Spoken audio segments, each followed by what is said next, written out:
పాపం పండింది. మమ్మల్ని రోడ్డుకిడ్చిన వారికి అదే గతి పడుతుంది. ఇవేవి రాజకీయ నాయకుల శాపనార్థాలు కాదు. పారిశ్రామిక కారిడార్ ముసుగులో రోడ్డు పాలైన వాన్పిక్ బాధితుల ఆవేదన. నిమ్మగడ్డ ప్రసాద్ అరెస్టుతో జగన్ నాటకం బట్టబయలైందని, ఇన్నాళ్ల తమ ఆక్రందన నిజమైందని వారంతా హర్షం వ్యక్తం చేస్తున్నారు. వాన్పిక్ కోరలో చిక్కుకున్న తమ భూముల్ని తిరిగి ఇచ్చేయాలని, ఒప్పందం రద్దు చేయాలని డిమాండ్ చేస్తున్నారు. ప్రకాశం, గుంటూరు జిల్లా సముద్ర తీర ప్రాంత ప్రజల్ని అప్పటి ప్రభుత్వ పెద్దలు, స్థానిక నేతలు, పోలీసుల అండతో వాన్పిక్ జరిపిన బలవంతపు భూసేకరణ అనేక మందిని రోడ్డును పడేసింది. నిజాంపట్నం నుంచి కొత్తపట్నం మధ్య 10 మండలాల పరిధిలోని ఇసుక భూముల్లో శనగ, మినుము వంటి పంటలు పండించుకునేందుకు 10 ఏళ్ల కిందట ప్రభుత్వం పట్టాలిచ్చింది. సొంత ఇళ్లు నిర్మించుకొని క్రమంగా కుదురుకుంటున్న ఆ తీర ప్రాంత వాసుల పాలిట వాన్పిక్ మహా సునామీగా మారింది. 2 జిల్లాల్లో 8,000 ఎకరాల్లోనే భూసేకరణ జరుపుతామని చెప్పి ఆ తర్వాత 28,000 ఎకరాలు కావాలని ప్రకటించారు. అందులో 14,000 ఎకరాలు ప్రభుత్వ భూమి, మరో 14,000 ఎకరాలు ప్రైవేట్ భూమి కావాలని పట్టుబట్టారు. ప్రభుత్వం నోటిఫై చేసిన చినగంజాం, వేటపాలెం, చీరాల మండలాల్లోని భూముల కొనుగోళ్లకు వాన్పిక్కు అనుమతి ఉండగా నోటిఫై చేయని చాలా మండలాల్లో బెదిరింపు భూసేకరణ జరిపారు. ఎంఆర్ఓల్ని వీళ్ళందరి చేత బెదిరించి మమ్మల్ని మాకు నిజాయితీగా రావాల్సిన నష్టపరిహారం రాకుండా కేవలం 150 కోట్లు రైతులకు చెల్లించి 854 కోట్లు రాజకీయ నాయకులు చెల్లించారు.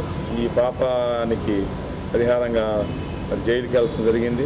రాజశేఖర రెడ్డి ఫ్యామిలీ, జగన్మోహన్ రెడ్డి గారు అభివృద్ధికి ఉపయోగపడ్డాడు. మా భూములు ఎట్లా అక్రమంగా తీసుకోవడానికి ఆయన అరెస్టే కాదు, ఇంకా మిగతా వాళ్ళని కూడా అరెస్ట్ చేయాలని కూడా మేము కోరుకుంటున్నాం సార్. 150,000 రూపాయలు అని చెప్పి అనేసి 70,000 రూపాయలు ఇచ్చారు. మీ పొలాలు మీకు రావు, మీ పట్టాలు మేము మీరు ఎవరు చెప్పుకుంటారు చెప్పని కూడా మాట్లాడారు. మా జీవో పాస్ చేసి ఈ ల్యాండ్ వరకు పలానా బౌండరీ, ఈ బౌండరీలో సర్వే నెంబర్ల వరకు మేము తీసేసుకుంటాము, మీరు కానీ ఈ పోయినా అసలు ఇంకా అవసరమైతే దీని పట్టాదాడు వేరే ఉంటాడు, ఆ లేకంట్లు వేస్తాం. ఈ విధంగా కూడా ఆ గుమ్మ స్థలాలు కొంతమంది రైతులను ఇబ్బంది పెడతాం కూడా జరిగిందండి.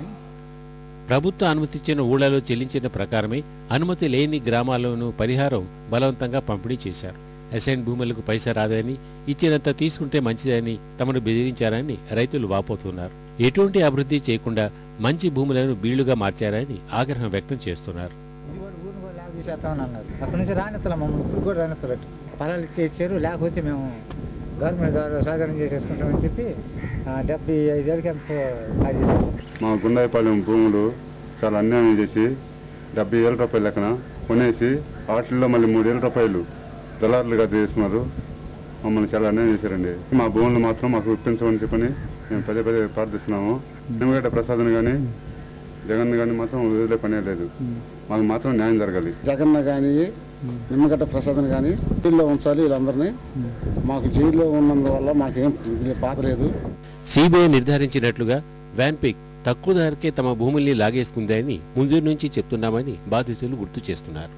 భూసేకరణకు సంబంధించి రైతులకి అవగాహన సదస్సులని పెట్టి ఈ కలెక్టర్ వీళ్ళందరినీ జనం మీదకి పంపించినప్పటి నుంచి కూడా మేము ఒకటే చెప్తా ఉన్నాం, ఇదంతా రియల్ ఎస్టేట్ వ్యాపారం అని. అది ఇప్పుడు పక్కాగా తేటతెల్లమైంది. జగన్మోహన్ రెడ్డి గారి కంపెనీల్లో కానీ వాటికి సంబంధించి పెట్టుబడులు పెట్టిన వాళ్ళకి మాత్రమే ఇక్కడ ఈ ప్రాజెక్టులో వాటాలు, ఈ భూములు వాళ్ళకి దోచిపెట్టడం జరిగింది అనేది, దాన్ని అంతా తోచిపుచ్చుకొని వచ్చి ఇక్కడ ఏదో డెవలప్మెంట్ జరుగుతుంది, డెవలప్మెంట్ని లాపుతున్నారని చెప్పి మా మీద అనవసరమైన అబండాలు వేశారు.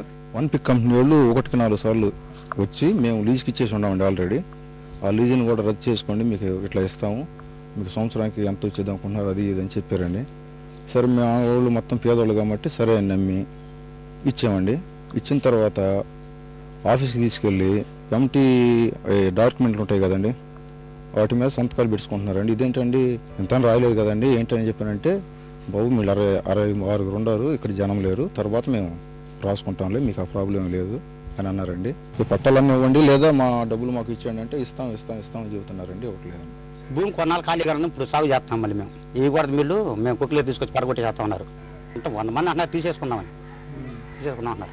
వాళ్ళ డబ్బులు వాళ్ళు వాపసు ఇచ్చేద్దాం అన్నారు. ఇప్పుడు వచ్చినా వాళ్ళ డబ్బులకు ఇచ్చేసేస్తాం. నిమ్మగడ్డ అరెస్టుతోనైనా వాన్పిక్ ఒప్పందాన్ని రద్దు చేసి తమ భూములు తిరిగి ఇచ్చేయాలని బాధితులు డిమాండ్ చేస్తున్నారు.